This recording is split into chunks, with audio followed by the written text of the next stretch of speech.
கர்த்தராகிய இயேசு கிறிஸ்துவின் நாமத்தினாலே உங்களுக்கு கிருபையும் சமாதானமும் பெருகுவதாக என்று சொல்லி உங்களை வாழ்த்தி வரவேற்கிறேன்.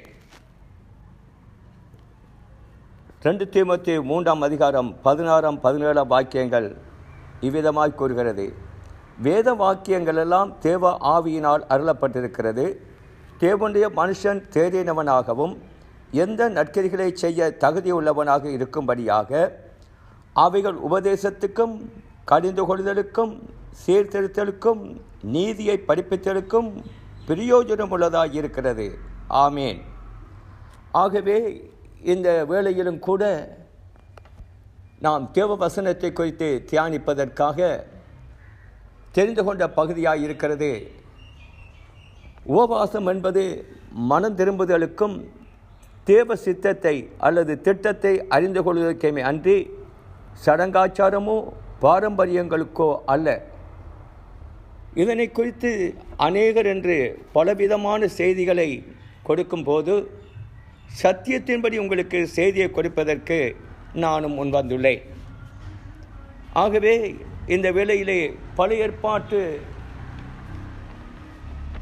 உபவாசத்தை நாங்கள் பார்க்கும்போது அவைகள் மனம் திரும்புவதற்கும் தேவ திட்டத்தை நிறைவேற்றுவதற்கும் அன்றி வேறொரு காரியங்களுக்கும் அங்கு செயல்பட்டதாக தெரியவில்லை.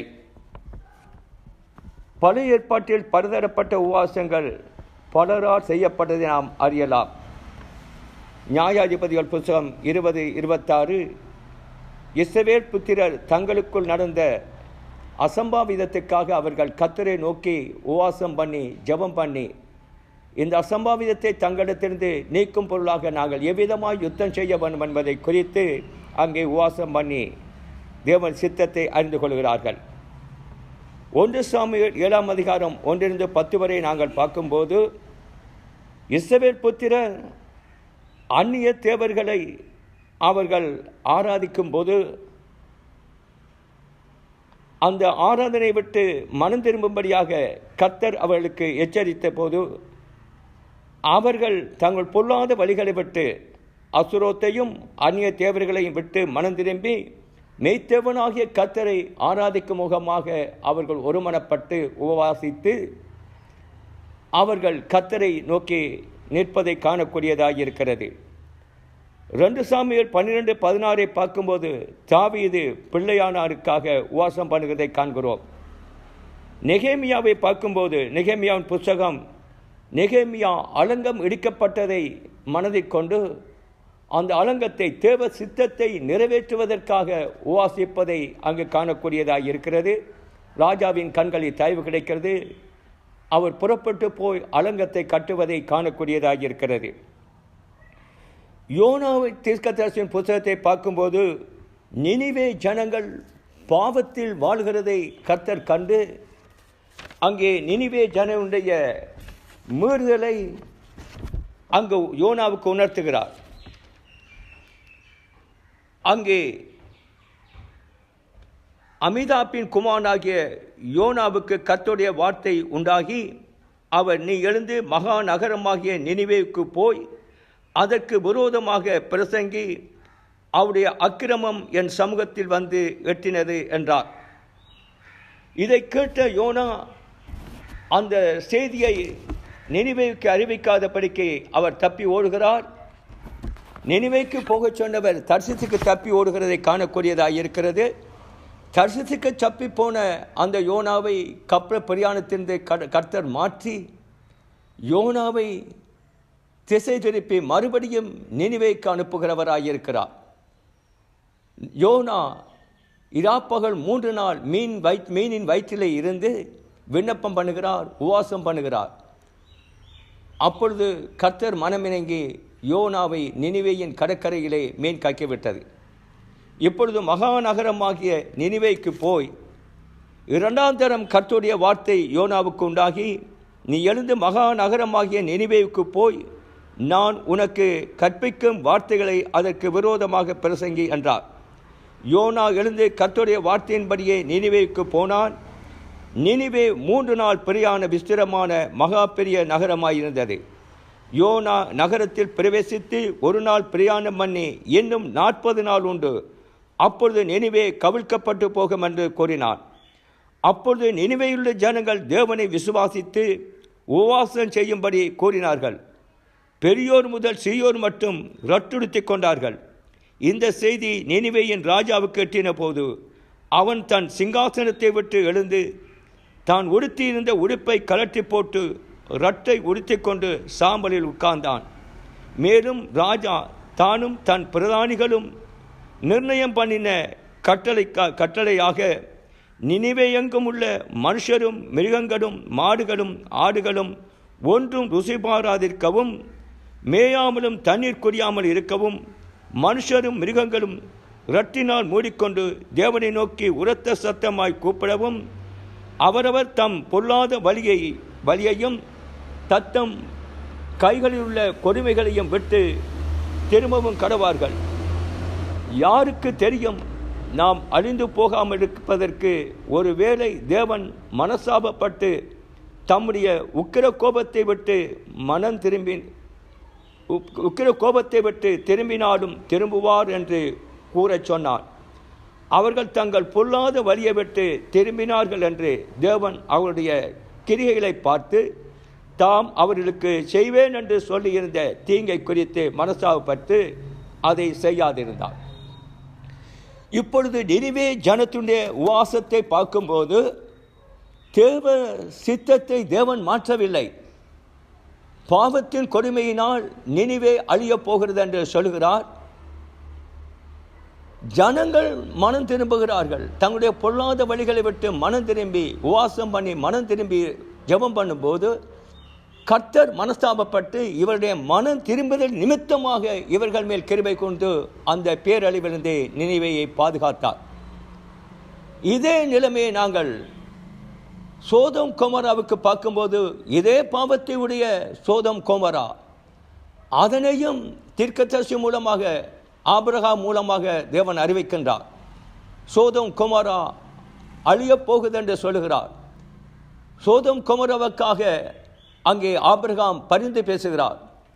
50 நீதிமான் 40, 30, 20, 10 என்று சொல்லி அவர் கொண்டு வருகிறார். 10 நீதிமான்கள் தான் அழிப்பீரோ, நான் அழிக்க மாட்டேன் என்று சொல்கிறார். ஆனால் அங்கு சென்ற தேவதூதர்கள் அங்கு போய் பார்த்தபோது அங்கே 10 பேர் இல்லாமல் அங்கே லோத்துவும் அவனுடைய மனைவி அவனுடைய பிள்ளைகள் இருவரும் தான் அங்கே காணப்படுகிறார்கள் இருக்கிறார்கள். இந்த அக்கிரமம் நாளைய தினம் நினிவே அழியப் போகுது என்று லோத்து அவர் உறவினருக்காலும் ஊரவருக்கும் அறிவித்த போது அவர்கள் மனம் திரும்பாத படிக்க தங்களுடைய பொல்லாத பாவ செய்கை விட்டு மனம் திரும்பாத படிக்க இந்த செய்தியை சொல்ல வந்த அந்த தேவதூதர்களை ஆண்புணர்ச்சி செய்யும்படியாக அவளை விடும்படியாக லோத்துவை வற்புறுத்துகிறார்கள்.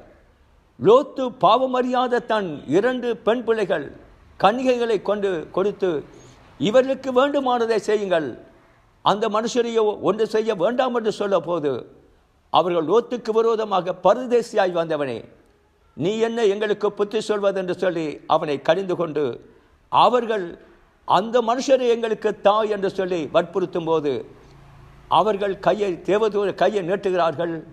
அவர்கள் குருட்டாட்டம் பிடித்து தடவி தெரிகிறார்கள். மறுநாள் காலையிலே லோத்துவையும் அவன் மனைவி பிள்ளைகளையும் தேவதூதர்கள் இழுத்து கொண்டது வாசல் மட்டும் விட்டு அந்த மலை பிரதேசத்துக்கு ஓடிப்போங்கள் என்று சொல்லி எச்சரிக்கிறார்கள். லோத்து அந்த மலை பிரதேசத்துக்கு ஓடி போகும்போது வானத்திலிருந்து அக்கினியும் கந்தகமும் சோதம் கொமராவை மேல் விழுந்து சூளையைப் போல் எரிந்ததை காணக்கூடியதாய் சத்திய வேதத்தில் தேவன் எழுதியிருக்கிறார். ஆகவே இங்கு உபவாசமானது மனம் திரும்புதலை இங்கே கொண்டு வந்ததை காணக்கூடியதாக இருக்கிறது.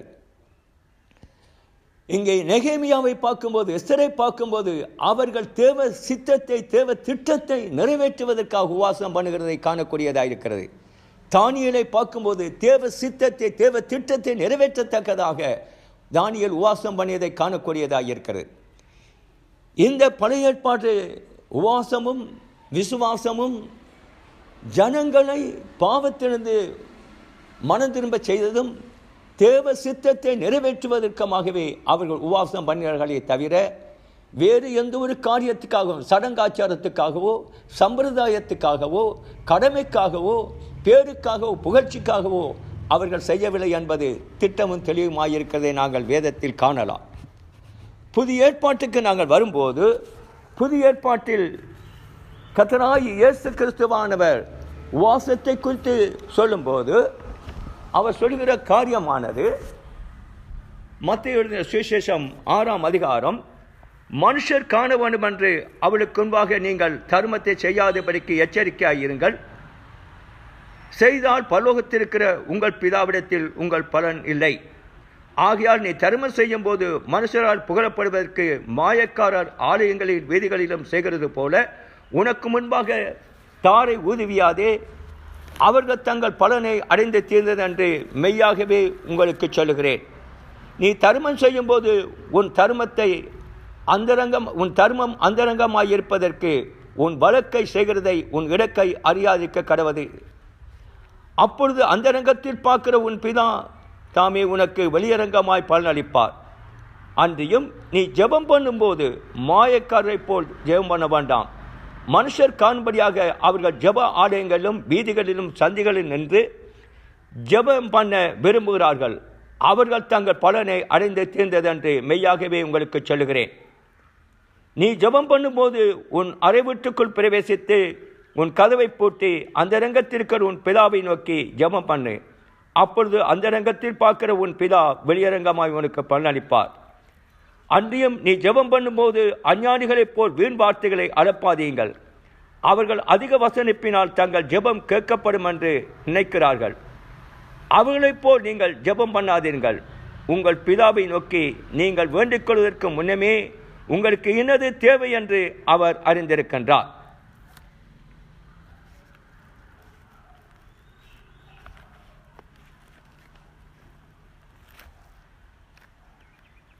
மனுஷருடைய தப்பிதங்களை நீங்கள் மன்னித்தால்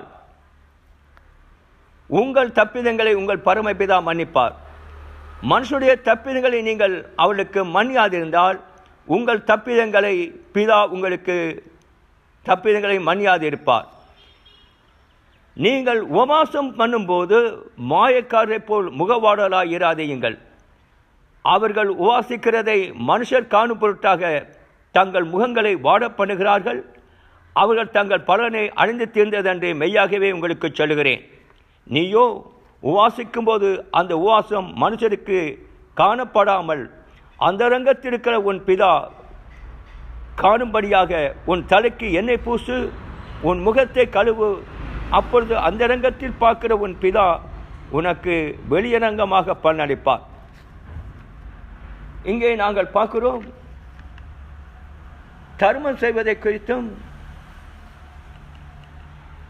ஜெபம் பண்ணுவதை குறித்தும் பிறருடைய தப்பிதங்களை மன்னிப்பதை குறித்தும் உபவாசத்தை குறித்தும் கர்த்தராகிய இயேசு கிறிஸ்து எவ்விதமாய் கூறுகிறார் என்பதை குறித்து நாங்கள் பார்க்கிறோம்.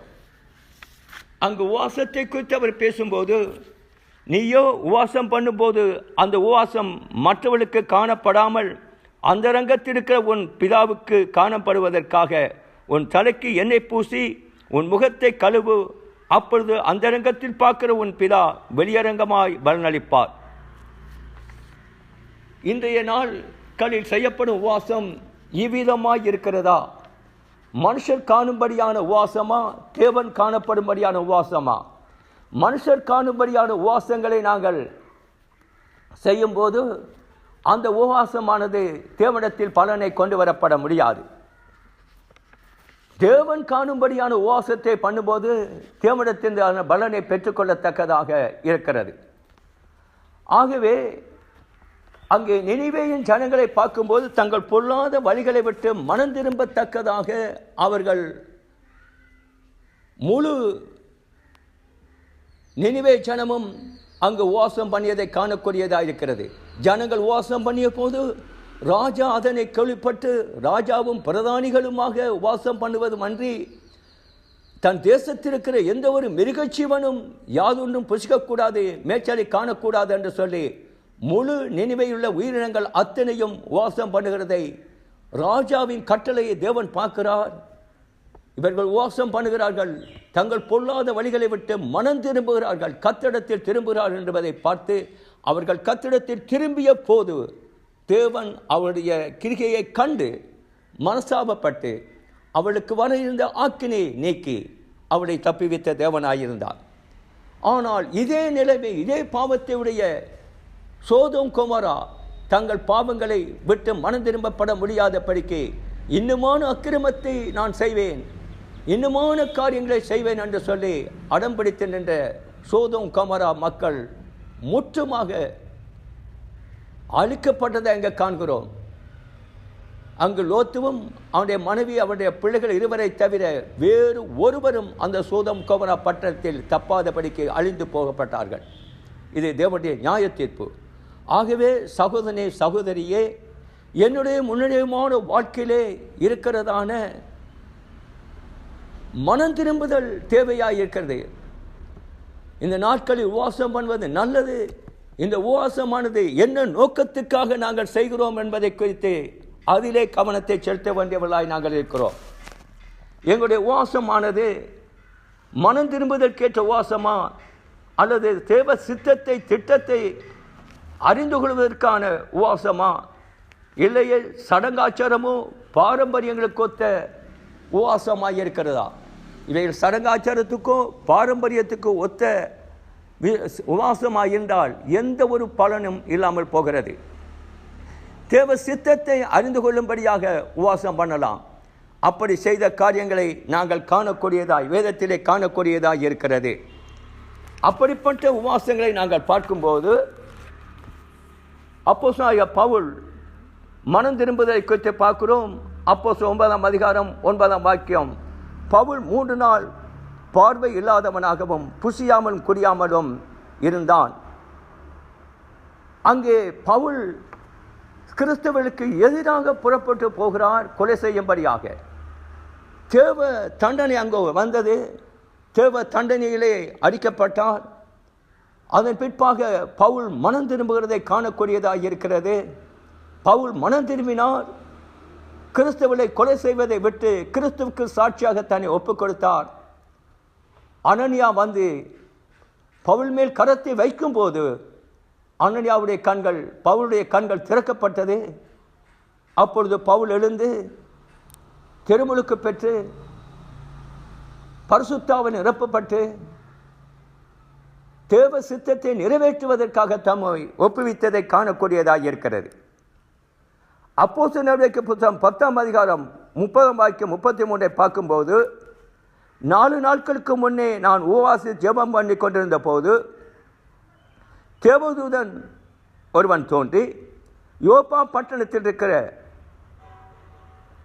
கொர்நேலியு என்னும் பெயர் கொண்ட மனுஷனுக்கு தரிசனமாகி, கொர்நேலியுடைய வீட்டிலே தேவதூதன் தோன்றி கொர்நேலியுடைய விசுவாசத்தையும் உபவாசத்தையும் தேவன் கண்டு மனம் திரும்புவதற்கு ஏற்ற உபவாசம் இருப்பதை கண்டபடியினால் தேவதூதனை அனுப்பி, நீ யோப்பா பட்டணத்துக்கு ஆள் அனுப்பி அங்கே இருக்கிற பேதுரு கொண்ட மறுபெயர் கொண்ட சீமோனை ஆள் அனுப்பி அழைப்பித்தடு,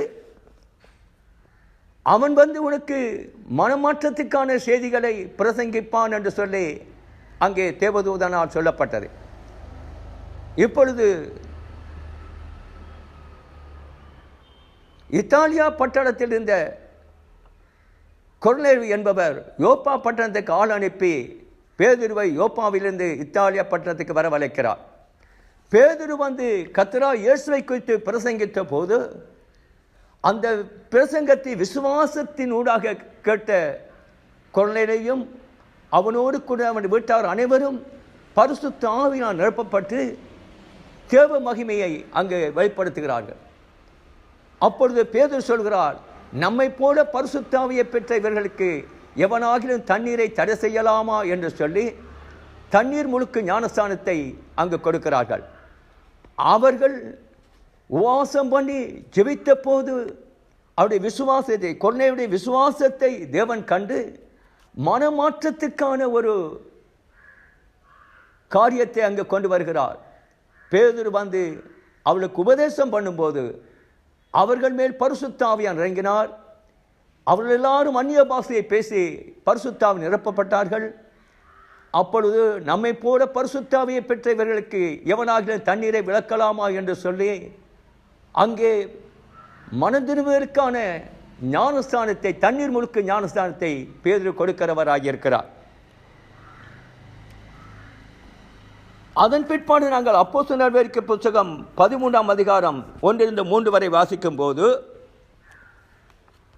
அங்கே நடைபெறும் காரியம் ஒன்றை நாங்கள் பார்க்கக்கூடியதாக இருக்கிறது.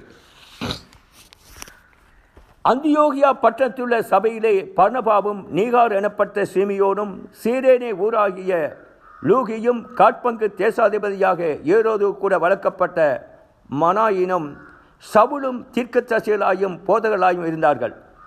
அவர்கள் கர்த்தருக்கு ஆராதனை செய்து உவாசித்துக் கொண்டிருக்கும் போது பர்னபாவையும் சவுலையும் தான் அழைத்த ஊழியத்துக்காக அவர்களை பிரித்து விடுங்கள் என்று பரிசுத்த ஆவியானவர் திருவுளம் பற்றினார்.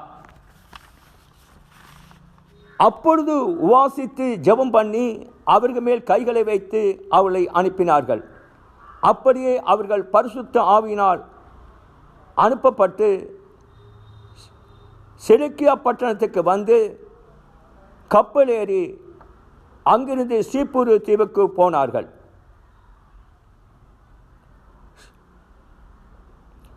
சாலமி பட்டணத்தில் வந்தபோது அவர்கள் யூதருடைய ஜெப ஆலயங்களில் தேவவசனத்தை பிரசங்கித்தார்கள். யோவானும் அவர்களுக்கு உதவிக்காரனாய் இருந்தான். இங்கே நாங்கள் பார்க்கிறோம், தேவ சித்தத்தை நிறைவேற்றத்தக்கதாக அங்கு உவாசம் பண்ணுகிறார்கள். தாங்கள் செய்கிறது என்னதென்று அறியாத படிக்கு இருக்கும் போது அவர்கள் கர்த்தருக்கு ஆராதனை செய்து உவாசித்துக் கொண்டிருக்கும் போது பர்னபாவையும் சவுலையும் நான் அழைத்த ஊழியத்துக்காக அவர்களை பிரித்து விடுங்கள் என்று பரிசுத்த ஆவியானவர் திருவுளம் பற்றுகிறார். இது தேவ திட்டத்திற்காக அங்கு அப்போஸ்தலரும் தீர்க்கதரிசிகள் உவாசம் பண்ணி அவர்கள் ஆராதித்து உவாசம் பண்ணினார்கள். அவர்கள் தேவனை ஆராதித்து உவாசம் பண்ணினார்கள். முதலாவது தேவனுக்குரிய ஆராதனை, இரண்டாவது அந்த ஆராதனை நிமித்தமாக அவர்கள் உவாசம் பண்ணுகிறார்கள். உவாசம் என்பது பற்றி சாவல்ல, அவர்கள் தேவனை ஆராதிப்பதினாலே, மணித்தியால கணக்கிலே அவர்கள் தேவனை ஆராதிப்பதினாலே அதிலேயே தங்களுடைய நோக்கத்தை செலுத்துகிறார்கள். அப்பொழுது பரிசுத்த ஆவியான திருவலம் பற்றுகிறார். பர்னபாவையும்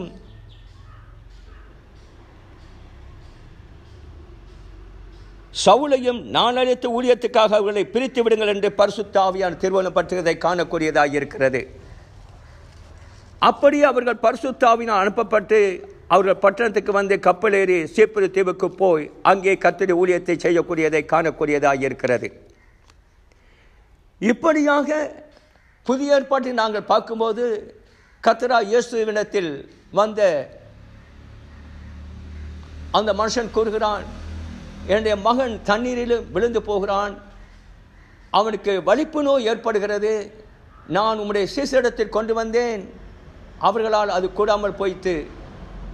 அவர் சொல்கிறார், மாறுபாடான சந்ததியை எதுவரைக்கும் நான் உங்களோடு கூட இருப்பேன் என்று சொல்லி அவனை என்னிடத்தில் கொண்டு வரும்படியாக அழைக்கிறார். இயேசுவிடத்தில் கொண்டு வந்த போது அந்த பிசாசை அதட்டுகிறார். அந்த பிசாசு அவனை விட்டு போனது, அவன் சொச்சமானான். இப்பொழுது சீசர்கள் தனியே வந்து அந்த பிசாசை ஏன் எங்களால் துரத்திவிடக் கூடாமல் போயிற்று என்று விசாரித்த போது, இந்த ஜாதி பிசாசு உவாசத்தினால் ஜெபத்தினாலும் என்று மற்றபடி போகாது என்று சொல்லுகிறார். அவர்கள் சீசர்கள் கேட்கிறார்கள், ஏன் எங்களால் அதை அனுப்பிவிடக் கூடாது போய்விட்டது? உங்களுடைய அவிசுவாசத்தின் நிமித்தம்தான். இப்பொழுது இந்த அவிசுவாசம் நீங்கி விசுவாசத்தில் வளர்ச்சி அடைய அங்கு தேவன் சொல்றார், ஜெபத்திலும் உவாசத்திலும் தரித்திருங்கள். அந்த ஜெபமும் உவாசமும் என்ன செய்யும்? எங்களுடைய உள்ளான மனுஷனை ஆவிக்குரிய ரீதியிலே விசுவாசத்திலும் தேவ நம்பிக்கையிலும் அது கட்டியெழுப்பக்கூடியதாக இருக்கிறது. ஆகவே எங்களுடைய விசுவாசம் வளர்ச்சி அடைய தேவ வசனத்தை இன்னும் அதிகமாக நாங்கள் தியானிப்பதினால் தேவனை பற்றிய விசுவாசத்தில் எங்களுடைய விசுவாசத்தை கட்டி எழுப்பலாமே தவிர இந்த உபவாசத்தை கண்டு ஒரு நாளும் பிசாசு ஓடாது. உபவாசத்தினால் பிசாசு ஓடுகிறதல்ல, விசுவாசத்தினால் கொடுக்கும் கட்டளையினால், கர்த்தராகிய இயேசுவின் நாமத்தினாலே போ என்று சொன்னால் அது போகும். அதைத்தான் கர்த்தராகிய இயேசு சொன்னார். விசுவாசிகள் நடக்கும் அடையாளங்களாவன, என் நாமத்தினால் பிசாசுகளை துரத்துவீர்கள், நவமான பாசங்களை பேசுவீர்கள், சர்ப்பங்களை எடுப்பீர்கள், சாவுக்கேதான யாதொன்றை குடித்தாலும் அது உங்களை சேதப்படுத்தாது, வியாதித்த மேற் கரங்களை வைப்பீர்கள், அப்பொழுது அவர்கள் சொச்சமடைவார்கள் சொன்னார். என் நாமத்தினாலே பிசாசுகளை துரத்துவீர்கள் என்று சொல்லி விசுவாசிகளுக்கு கொடுக்கப்பட்ட அடையாளமாயிருக்கிறது. கர்த்தராகிய இயேசுவின் நாமத்தினாலே எப்பேற்பட்ட பிசாசையும் கடிந்து கொள்ளும் போது அந்த பிசாசு அவனை விட்டு அகன்று ஓடும்.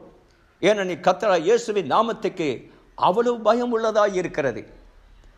ஆகவே உபவாசத்தினால் பிசாசு ஓடாது. எங்களுக்கு கொடுக்கப்பட்ட அதிகாரத்தை நாங்கள் பிரயோகிக்கும் போது, கர்த்தராகிய இயேசுவில் எங்களுடைய விசுவாசத்தை நாங்கள் வைத்திருக்கிறதை பிசாசு காணும்போது, அந்த விசுவாசத்தை கண்டு பிசாசு பயந்து ஓடுமே அன்றி உபவாசத்தை கண்டு அல்ல. இன்றைக்கு அநேகர் நோயாளிகளை குணமாக்குவதற்கு நோயாளிகளை உபவாசம் பண்ணும்படியாக அநேகர் சொல்லுகிறதை காணக்கூடியதாக இருக்கிறது. அவர் ஏற்கனவே வியாதிப்பட்டு வருடக்கணக்கில் அவர்கள் சரீரம் தோய்ந்து போயிருக்கும் போது, இன்னுமாக நீங்கள் உபவாசம் பண்ணுங்கள், 1 கிழமை உபவாசம் பண்ணுங்கள், 2 கிழமை உபவாசம் பண்ணுங்கள், 40 நாள் உபவாசம் பண்ணுங்கள், அப்பொழுதுதான் இந்த காரியம் உங்களுக்கு வாய்க்கும், இந்த காரியம் உங்களை விட்டு போகும், இந்த நோய் நீங்கும் என்று சொல்வது எந்த விதத்தில் சத்தியத்துக்கு ஏற்றதாக இருக்குது என்று அறியக்கூடாமல் இருக்கிறது. அது சத்தியத்துக்கு ஏற்றது அல்ல. உபவாசமானது மனம் திரும்புவதற்கும் தேவ சித்தத்தை நிறைவேற்றுவதற்குமே அன்றி வேறொன்றுக்கும் அல்ல. மோசே 40 நாள் சீனாய் மலையிலே உபவாசம் இருந்தார். அவர் தேவ சித்தத்தை நிறைவேற்றுவதற்காக இருந்தார். நினிவே ஜனங்கள் உபவாசம் பண்ணியது மனம் திரும்பி நினிவே காக்கப்பட்டது. அதே போல கர்த்தராகிய இயேசு 40 நாள் உபவாசம் இருந்தார். அவர் தேவ சித்தத்தை நிறைவேற்றுவதற்காக. அப்போஸ்தலர்கள் உபவாசம் பண்ணினார்கள் தேவ சித்தத்தை நிறைவேற்றுவதற்காக. தேவ சித்தத்தை நிறைவேற்றுவதற்காக, அதை துல்லியமான முறையில் அறிந்து கொள்வதற்காக அவர்கள் உபவாசம் பண்ணி ஜெபம் பண்ணதை காணக்கூடியதாக இருக்கிறது. ஆகவே சகோதரனே சகோதரியே, ரட்சிப்பை பெற்றுக்கொள்வதற்கு, இவ்வளவு கனமான ரட்சிப்பை, விலைமதிக்க முடியாத ரட்சிப்பை பெற்றுக்கொள்வதற்கு நாங்கள் யாராகிலும் உபவாசிக்கவில்லை. நாங்கள் விசுவாசத்தினால் நாங்கள் அந்த ரட்சிப்பை பெற்றிருக்கிறோம். என்னவெனில் கர்த்தராகிய இயேசு கிறிஸ்துவை விசுவாசி, அப்பொழுது நீ ரட்சிக்கப்படுவாய் என்று சத்திய வேதத்தில் தேவன் சொல்லியிருக்கிறார். ஆகவே கர்த்தராகிய இயேசு கிறிஸ்து என்னுடைய பாவத்துக்காக சாபத்துக்காக கல்வாரி சிலுவையில் ரத்தம் சிந்தி மரித்தார் என்பதை இருதயத்தில் விசுவாசித்து வாயினால் அறிக்கை செய்யும் போது நாங்கள் ரட்சிக்கப்படுகிறோம். கர்த்தாவே, என் பாவங்களுக்காக சாபங்களுக்காக நீர் சிலுவையிலே மாண்டீர், மரித்தீர், உம்முடைய இரத்தத்தினால் என்னை கழுவி தூய்மையாக்கினீர், என்னுடைய சாபங்களை ஏற்றுக்கொண்டு எனக்காக சிலுவை மரத்தில் நீர் பலியானீர், உம்முடைய இரத்தம் என் பாவங்களை நீக்கி சுத்திகரிக்கும் வல்லமை கொண்டது, என்னுடைய சாபங்களை நீர் உம்முடைய சரீரத்தில் ஏற்றுக்கொண்டீர், உம்முடைய தழும்புகளால் நான் குணமாயிருக்கிறேன், உம்முடைய இரத்தத்தால் என்னை கழுவி தூய்மையாக்கி உமக்கு சொந்தமான பிள்ளையா என்னை தேர்ந்து கொண்டீர், இப்பொழுது நான் பரிசுத்தவான், நான் நீதிமானாய் இருக்கிறேன் என்று சொல்லத்தக்கதாக அவருடைய சிலுவை மரணத்தின் மூலம் இலவசமான ரட்சிப்பை தந்த தேவன் அதனோடு கூட மற்ற எல்லாவற்றையும் கொடுப்பது அதிக நிச்சயம் அல்லவா? ஆகவே பெரிதான விலைமதிக்க முடியாத அந்த ரட்சிப்பையே இலவசமாய் கொடுத்த தேவனாய் இருக்கும் போது எங்களுக்கு தேவையான அற்பமான காரியங்களுக்காக இன்றைக்கு அநேகர் உபவாசிப்பதை காணக்கூடியதாக இருக்கிறது. அவர்கள் ஒரு வீட்டுக்காக, ஒரு திருமணத்துக்காக, ஒரு வெளிநாட்டு பயணத்துக்காக, தங்களுடைய பொருளாதார தேவைக்காக, இப்படி பல்தரப்பட்ட தேவைக்காக உபவாசம் பண்ணுகிறதை காணும்போது குதிரையே இலவசமாய் கொடுத்த தேவன் சவுக்கை கொடாமல் இருப்பாரோ? சவுக்குக்காக இன்றைக்கு உபவாசம் பண்ணுகிறதை காணக்கூடியதாக இருக்கிறது. தேவனுடைய வார்த்தை சொல்கிறது, முதலாவது தேவனுடைய ராஜ்யத்தை அவருடைய நீதியை தேடுங்கள், மற்றவை எல்லாம் உங்களுக்கு சம்பூர்ணமாய் கொடுக்கப்படும் என்று சத்திய வேதத்தில் தேவன் சொன்னவராயிருக்கிறார்.